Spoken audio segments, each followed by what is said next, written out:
But you know, perfection is messy. You know, perfection, the kingdom of heaven is messy. And sometimes it's funny.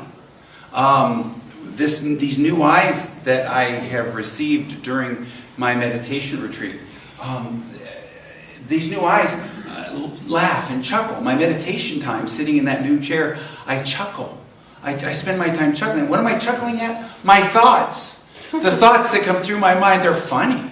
Do you realize that that self-talk, those thoughts that you have in your head, they're really funny if you think about it. And sometimes the things that go on in the world around us that we have such heavy judgments about, sometimes we can laugh about those too. I love what Eckhart Tolle says about judgment. He says, judgment is mistaking my unconsciousness for your being, for who you are. Judgment is mistaking your unconsciousness with who you are. That's judgment. Who are we? We're the kingdom of heaven. We're the beloved of God. We're the I am that I am expressing. And there's that part of us that wants everything to be just right. You know, you're saying to yourself, I want it to be in divine order, Greg. But you know what? Divine order is messy.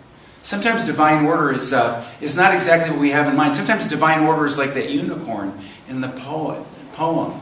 It's uncontrollable, but will take us in a completely different direction. But we've got to change our definition of what's good, what's true, and what's beautiful. A friend of mine had a Unity church, and when she got into her very first church, she was hired for that position because the last minister died in a very tragic way. And so they hired her because she looked just like the last minister, had the same degrees, came from the same part of the country, and was almost identical. And you can hear how many of you think that worked out well? So anyway, she with her background, her degree, her PhD in psychology, like the last minister, decided in her naivete that she was going to heal everybody. She was going to fix everybody. So she set up groups in all these homes, and people met with her, and she helped them to process their feelings and helped them to go through whatever they were going through, and it got worse and worse and worse. And finally, in her second church, she realized something. She said, you know what? You can't love and fix other people at the same time. Our job is not to fix anyone. Our job is to love them. And have you ever had somebody try to take your temperature and try to get you to see or whatever? And how did you feel? Empowered? No. And that's how the people felt. And she didn't allow the organic process. She felt it needed to be a sterile process. And in her next church, she said, I let them have their feelings. Together, I let them have their feelings. Those were the wise words of the 3-year-old girl. In the children's lesson, I asked the kids, what do you do when kids are mad at you and you hadn't done anything? And this little girl raised her hand and she says, 3 years old, I let them have their feelings. Together, I let them have their feelings. Letting things be. But it's messy. But it's perfect. But it's the kingdom of heaven. The kingdom of heaven is right here, right now. Look around you. Where are you? Well, I'm at Unity Northwest Church. Okay. Well, this is a nice place, but it doesn't look like heaven to me. But it is. This is heaven. Not just because it's this church. Because every now and moment's the kingdom of heaven. Jesus didn't say that the kingdom of heaven was a place that you go and you die. He said it was within you. It's an experience among you. It's at hand. It's a now moment experience. And heaven, well, why don't we notice it? Same reason why the fish doesn't notice it's wet. It's so close at hand that we don't notice it. We have to open our eyes, get new glasses. What she did between church number 1 and church number 2 is she got new glasses. And they were glasses that could see with new eyes. You know, I got new glasses, and I showed you my new glasses. They're the glasses of looking at things with a sense of humor and laughing and chuckling. My meditation times now, I just sit and I chuckle. I'm driving in my car and I'm chuckling. And I'm chuckling 90% of the time at my own thoughts. Because they're funny. I'm funny. Together? I'm funny. Laughing at your own stuff. lightens everything up. Jesus talked about the kingdom of heaven, okay? And he used a lot of analogies, and they're all messy analogies. Remember, he talked about yeast. I have some props up here, but I forgot to buy the yeast. You know, I was going to bring some Fleshman's yeast. Now, what is yeast? It's messy.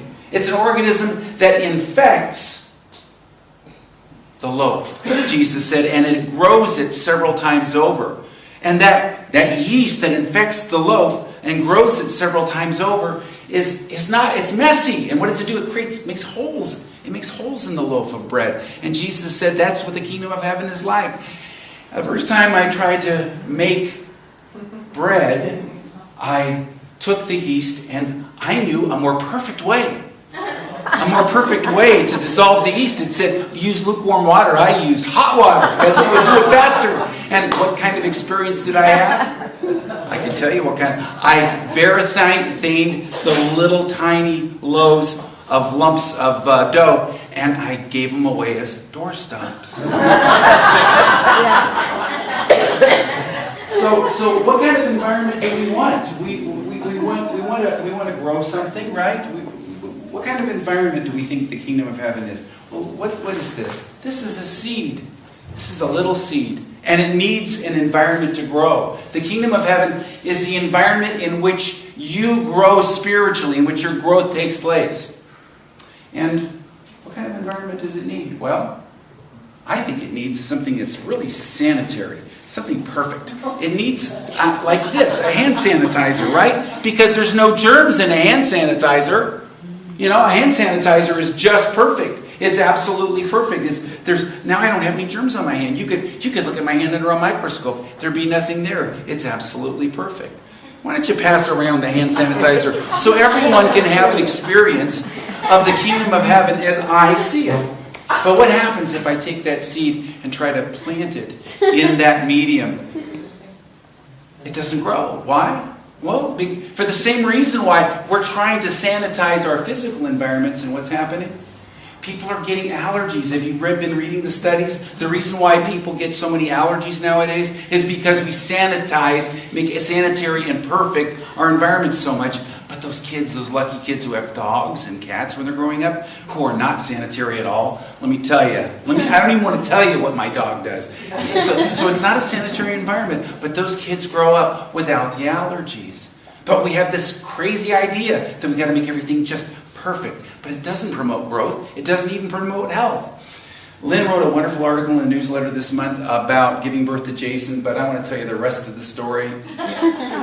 She talked about how when she worked through some issues that the birth was in divine order, but the way the divine order showed up was not like the hand sanitizer. It was more like this stuff. This stuff. You want to grow, what do you need? You need dirt. You need something, a medium that promotes growth. And you know, it doesn't smell like hand sanitizer. It's got something in it. What happened was that Jason came so fast that she was in the bathtub there in the birthing center, and she couldn't get out of the bathtub, and there he was. And the nurses went crazy.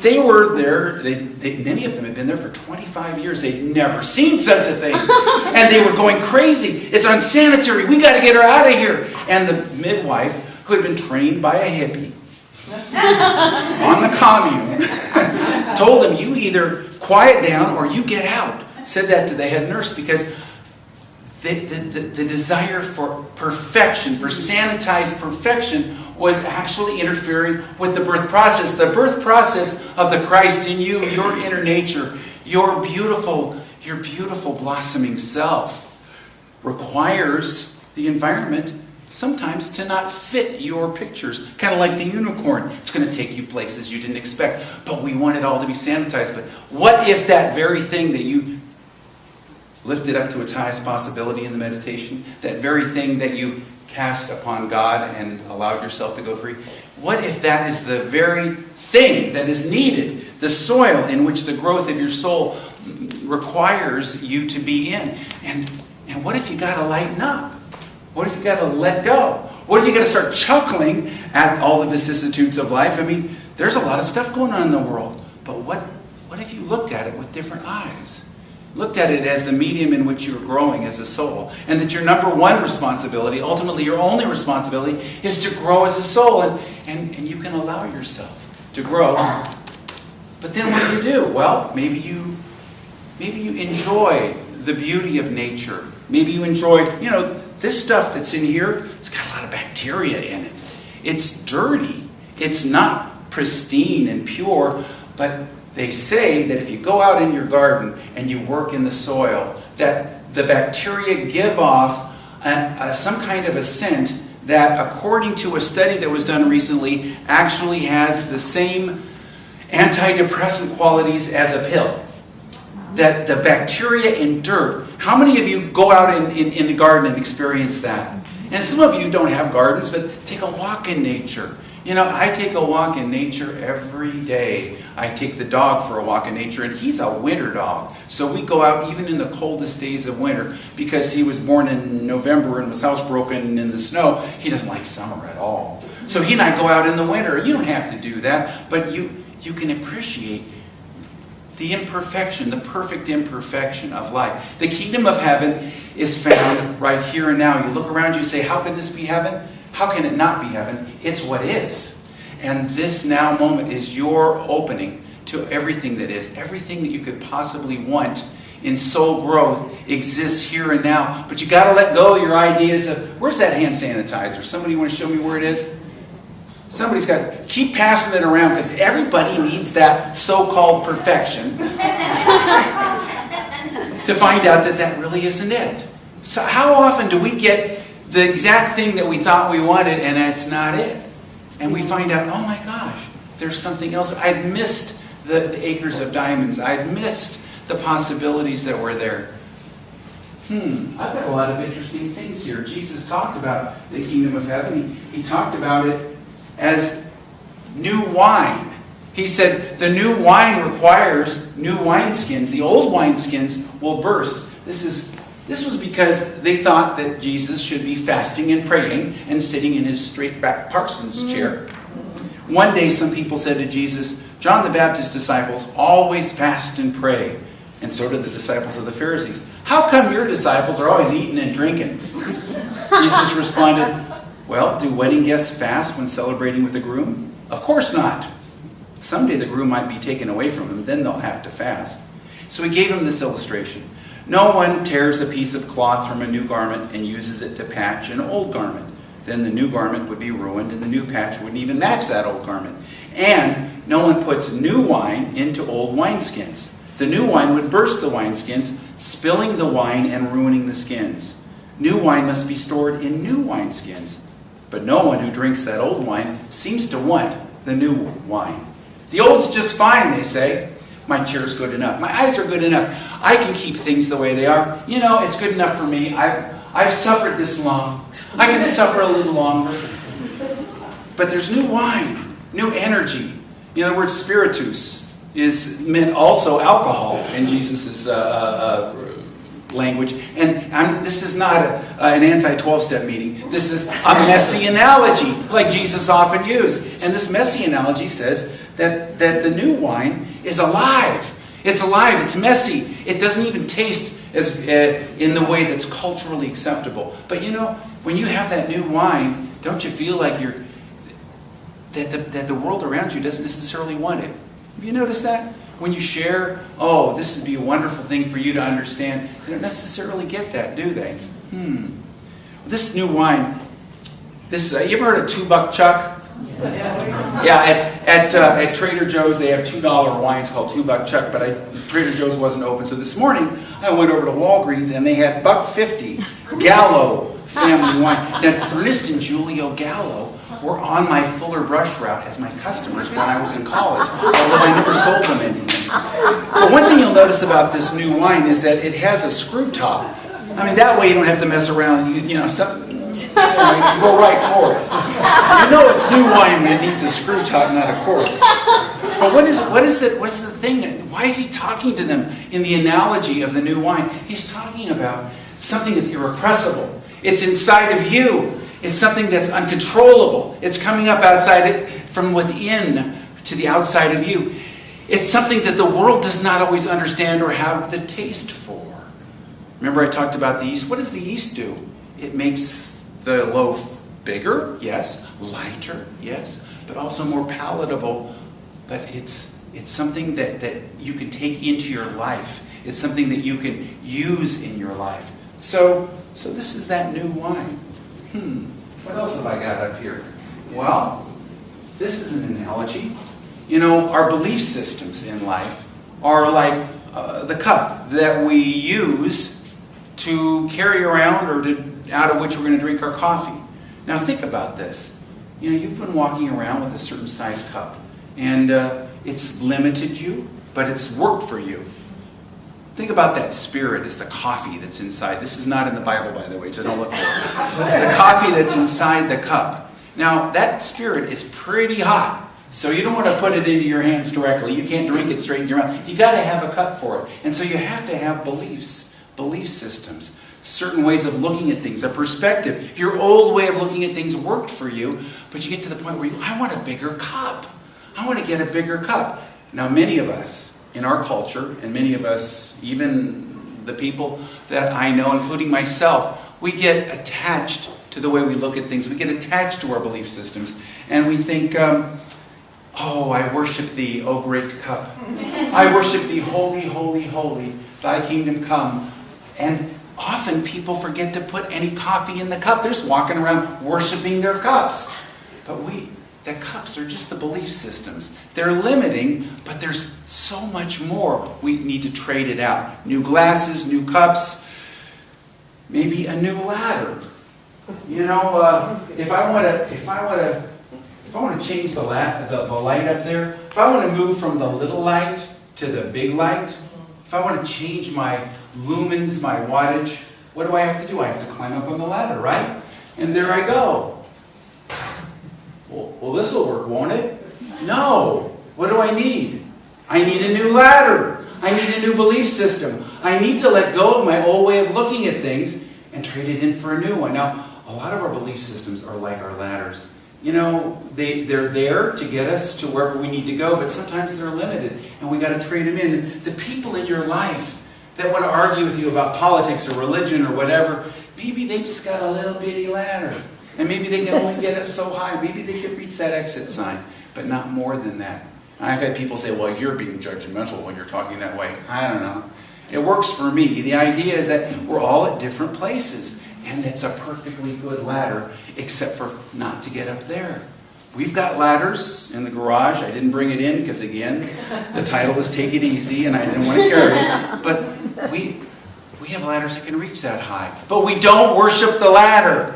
Your methods. You know, I had a certain way of meditating. I was very rigorous, very serious. And you know what? Maybe what I was working on, I needed that. But then I needed to lighten up. I needed to open up. I needed to breathe and change my perspective. And maybe you're just on the cusp of changing the way you look at things. And as that poem said about the unicorn, your problems just dissolve if you're allowed yourself to be carried to another place, in a new direction. Allow the wings of spirit to carry you. You know, sometimes when you change out a little light to a big light, what happens? Well, certainly you can see more brightly. A lot of people, this would be too bright for them, so they got a little light bulb, and maybe that's all we could handle. But another thing that happens is that we see the things that need to be healed in our lives. And so we increase the wattage, we increase the lumens, and maybe we look around us and we say, oh, I never saw that before, and we take care of it. But it's our joy to experience those things. Remember that woman in that church? You know, she wanted to fix everybody, but we don't have to fix. Instead, we just need to love, and in the presence, in the light, in the energy and vibration of the love that's in our hearts, things will be lifted up. Things will change. Things will, and we will be guided to do what we're here to do. And sometimes those changes, when we change our glasses, can be profound.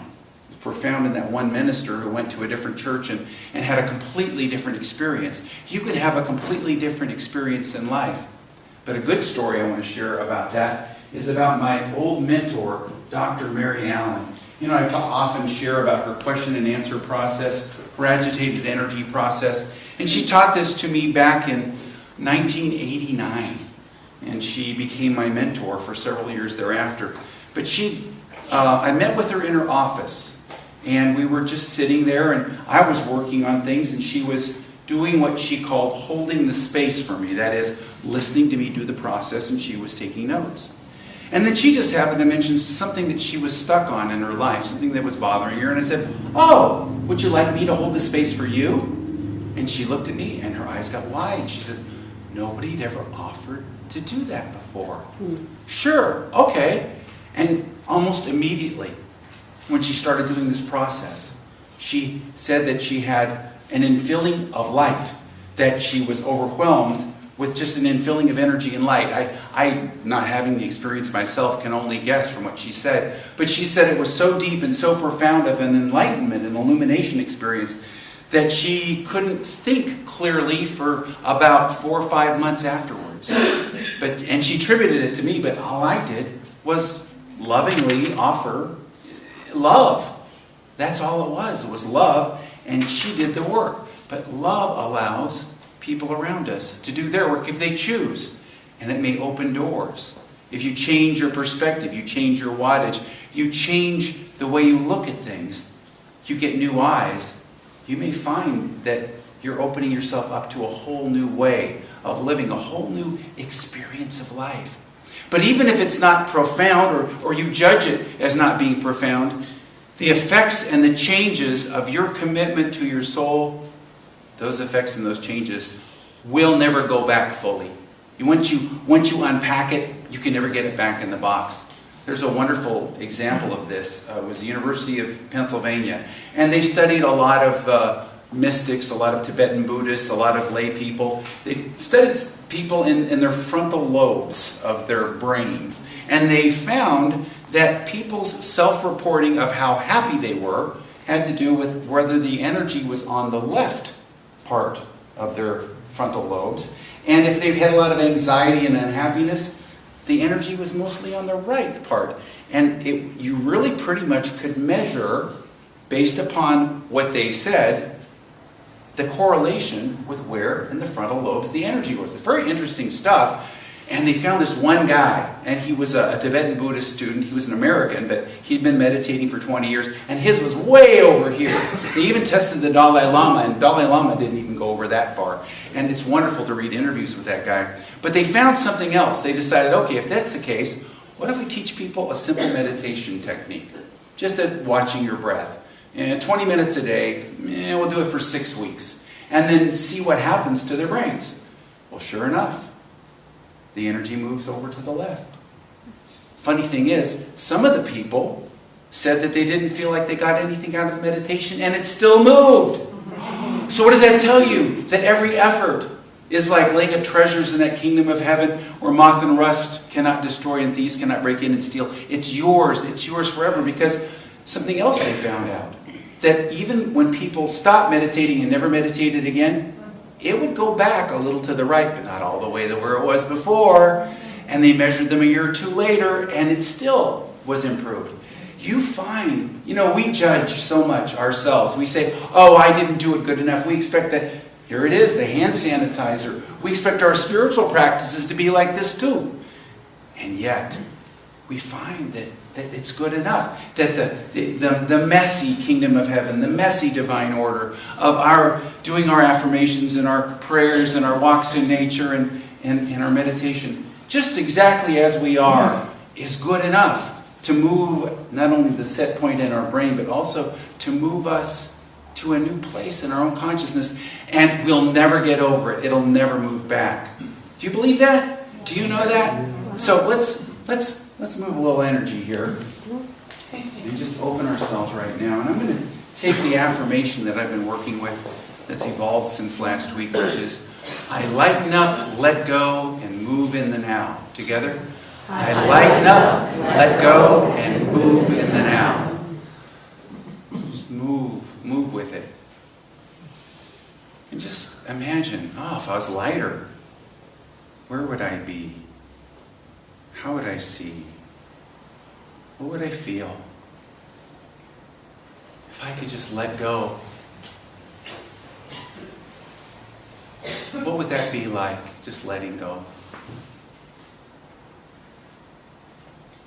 Just letting go. And moving in the now, that means not expecting anything to change for me to be okay. Not expecting myself even to change for me to be okay. Loving what is, loving myself as I am. And in that love, what wonders. And in that love, what peace, what joy.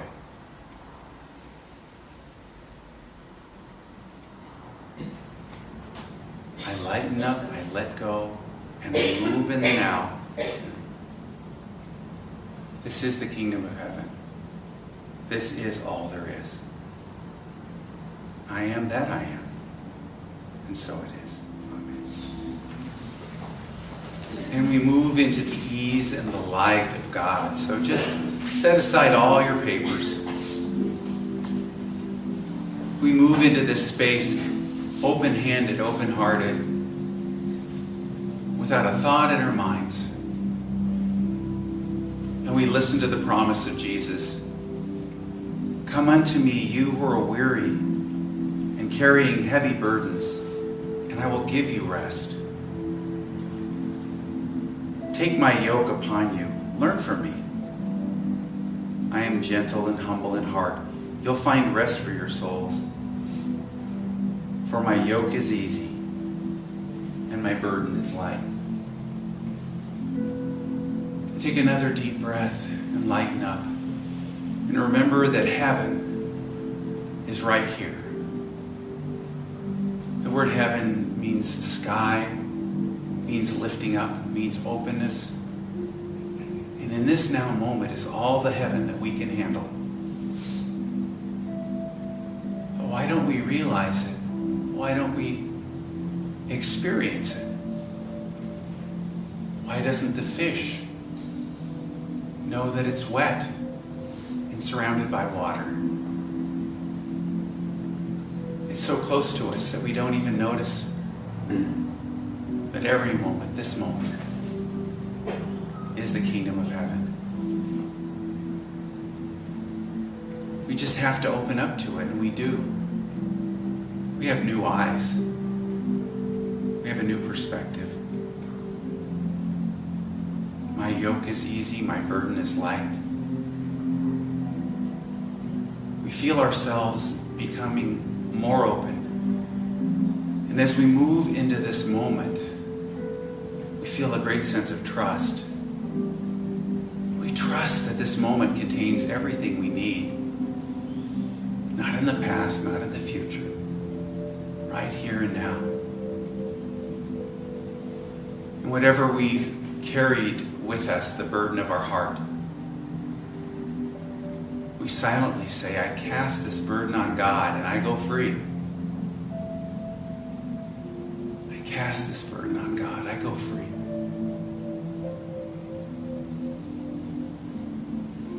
I'm not abdicating responsibility.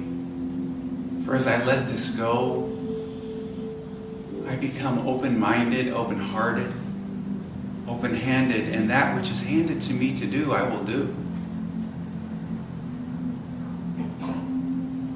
But nevertheless, not my will, but thine.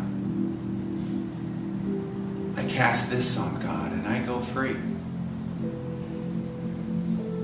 I lift this up into its highest possibility. And as I feel the lightness in my heart, the growing lighter, I lift myself up into my highest possibility. And I go free.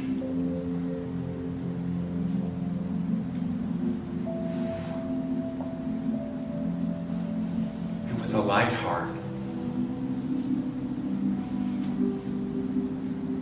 a light-filled attitude, new eyes,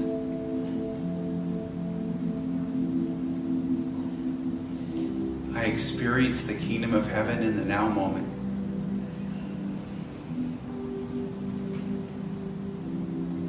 And I just listen and feel and see.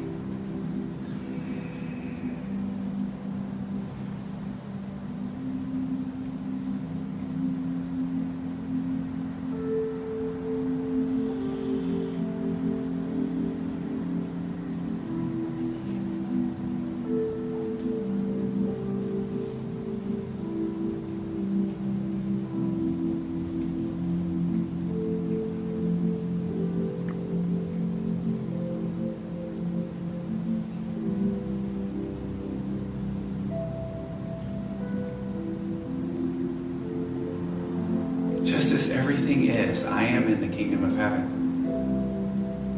With circumstances exactly as they are, myself exactly as I am in this kingdom of heaven. All around me, within me, among us.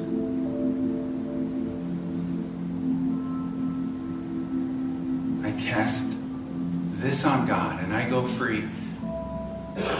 I lift myself up into my highest possibility. I am lighter. I am freer. I am that I am. And so it is. Amen.